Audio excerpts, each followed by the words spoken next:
Bonjour à tous, nous sommes Solvency, un cabinet spécialisé en actuariat et finances quantitatives, dont le modèle repose sur le conseil, la formation et le développement de solutions actuarielles sous le modèle SaaS.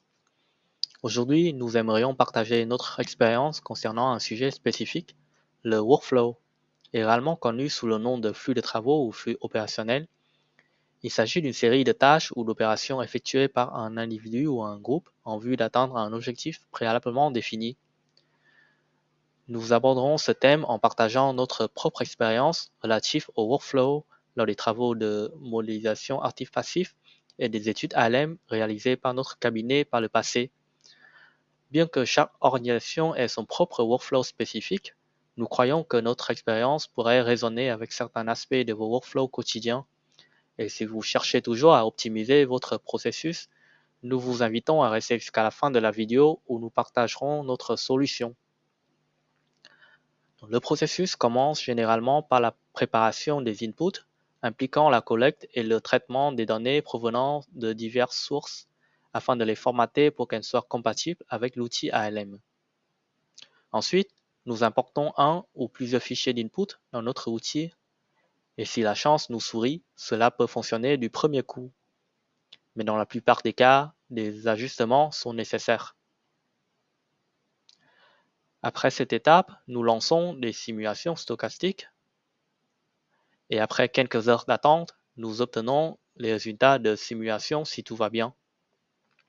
Nous procédons ensuite à la phase de contrôle suivie des analyses et des restitutions, souvent réalisées sous Excel. Cependant, le processus n'est pas toujours aussi simple, notamment pour des tâches qui ne peuvent pas être effectuées efficacement avec Excel VBA ou qui pourraient être mieux gérées avec d'autres outils. On peut par exemple passer à Power BI pour l'analyse et la visualisation de nos données, ou bien se retourner vers Python pour faire des statistiques et des calculs plus complexes. Des solutions telles que Streamlit ou Shiny sont aussi envisageables pour faire les deux en même temps. Donc à ce stade, deux scénarios peuvent se produire.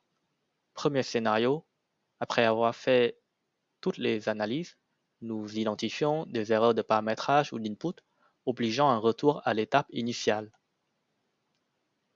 Donc ce scénario met en évidence une première limite de l'actuel workflow. Les erreurs sont souvent identifiées trop tardivement dans le process. Passons maintenant au scénario plus optimiste. Tout se déroule comme prévu, mettant fin au processus. Mais même dans ce scénario optimiste, nous trouvons des aspects non optimaux dans le workflow particulièrement liés aux multiples imports-exports de données entre les outils tout au long du processus. Cette situation pose deux problèmes majeurs, la perte de temps et le risque opérationnel lié à la qualité des données transférées. Résumons-nous un peu la situation. Nous disposons déjà des outils pertinents. Cependant, le défi réside dans le fait que nous nous retrouvons dans un cercle vicieux en effectuant des transferts de données entre ces outils.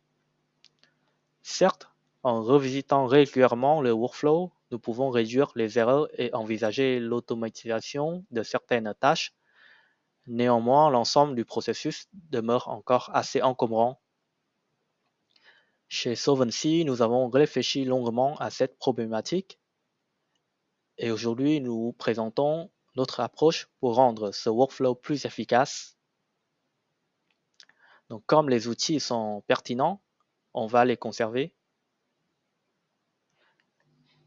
et on va les héberger sur une plateforme commune.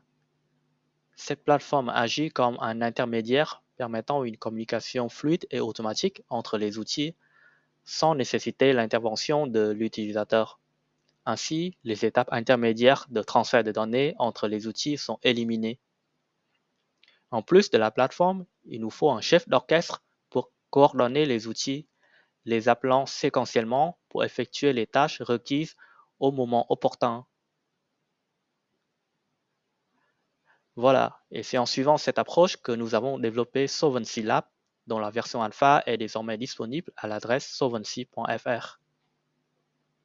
Dans la prochaine vidéo, nous allons vous présenter un cas pratique d'étude ALM avec une prise en main de notre SaaS Solvency Lab afin d'illustrer un workflow optimisé selon notre point de vue.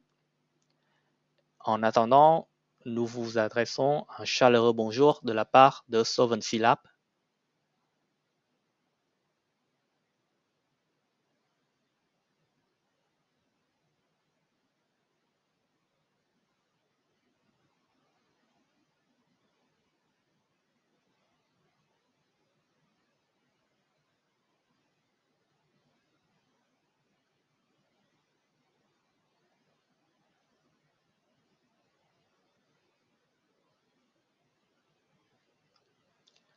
Merci d'avoir suivi cette vidéo jusqu'à la fin. Si nos services suscitent votre intérêt, nous vous invitons à consulter notre site officiel solvency.com et pour accéder à notre SaaS Solvency Lab, rendez-vous sur solvency.fr. Pour toute correspondance, n'hésitez pas à nous écrire à l'adresse suivante contact@solvency.com. Vous pouvez également retrouver toutes nos publications sur LinkedIn et YouTube. Nous sommes aussi présents sur Facebook, Instagram et Snapchat. Non, je plaisante. Restons sur LinkedIn et YouTube pour l'instant. Et si cette vidéo vous a plu, nous vous encourageons à liker, partager et vous abonner. Merci beaucoup.